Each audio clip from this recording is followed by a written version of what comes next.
Victorious armies parade through the streets, a new flag flies over the capital, conquest, for better or worse, changes everything. But what happens to the debts of the conquered? These financial obligations don't simply vanish, they become a point of negotiation, a source of tension, and a reminder of the old order. Understanding the fate of these debts offers a glimpse into the complex reality of international finance in times of upheaval. Sometimes the conquering nation takes on the debts of the conquered. This practice, known as debt assumption, has been used throughout history for various reasons. This is called debt assumption. It involves the new ruling power agreeing to pay off the existing debts of the nation they have taken over. Why would a conqueror do this? It might be a strategic move. By assuming the debt, the conqueror can gain the trust and cooperation of the local population. Assuming debt can help stabilize the new regime and gain favor with the population. It shows a commitment to the well-being of the conquered people.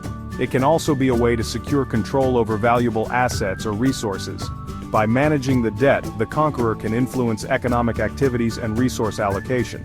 For example, after World War I, France assumed some of Germany's debts as part of the Treaty of Versailles. This was a significant move in the post-war negotiations. This was intended to help rebuild Europe's economy and ensure Germany could make reparation payments. The goal was to create a stable and prosperous Europe.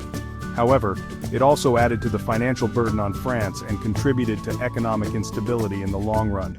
The economic strain was felt for many years. Debt repudiation is the outright refusal to pay back borrowed money. It's a risky move that can have far-reaching consequences. It can damage a nation's creditworthiness and make it difficult to borrow money in the future.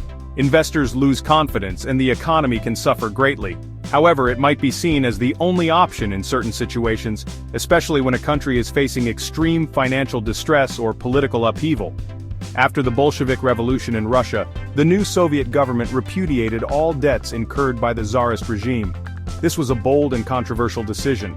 This sent shockwaves through the international financial system, causing panic and uncertainty among global investors. Creditors, many of them in France and Britain, lost heavily. The financial losses were immense and had long-lasting effects. The repudiation contributed to the isolation of the Soviet Union from the global economy for many years. This isolation had significant implications for both the Soviet Union and the world.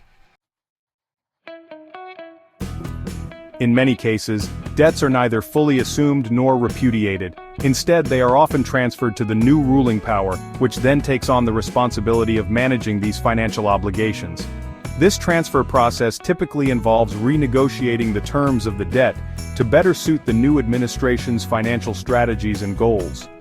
Renegotiation can include adjusting interest rates to more favorable terms for the new ruling power. Interest rates might be adjusted to reflect the new economic conditions, and repayment schedules might be extended to provide more time for the new government to stabilize its finances.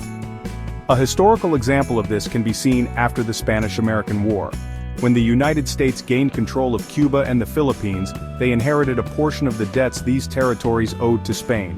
The U.S. not only assumed these debts but also dictated new terms for repayment, reflecting their newfound influence and strategic interests. This renegotiation allowed the U.S. to manage the financial burden in a way that supported their broader geopolitical goals. Conquest is a messy business, and its financial repercussions are rarely straightforward. The complexities of debt transfer and repayment highlight the intricate relationship between power and finance. Whether debts are assumed, repudiated, or transferred, these financial maneuvers have long-lasting impacts. These outcomes underscore the delicate balance between economic stability and political power. Ultimately, the legacy of conquest continues to shape the financial and political landscape on the world stage.